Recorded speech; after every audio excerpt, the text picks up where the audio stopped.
થરાદથી છોટાઉદેપુર જઈ રહેલી લક્ઝરી બસને અકસ્માત નડ્યો। રેતી ભરેલા હાઈવા સાથે અકસ્માત। બોડેલી જબુગામ હાઈવે ઉપર લક્ઝરી ટ્રાવેલ્સ અને રેતી ભરેલા હાઈવા વચ્ચે અકસ્માત।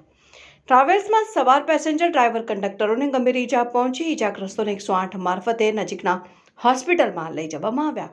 અકસ્માત સર્જાતા લાંબો ટ્રાફિક જામ, વાહનોની લાંબી કતારો લાગી। પોલીસ ઘટના સ્થળે પહોંચી।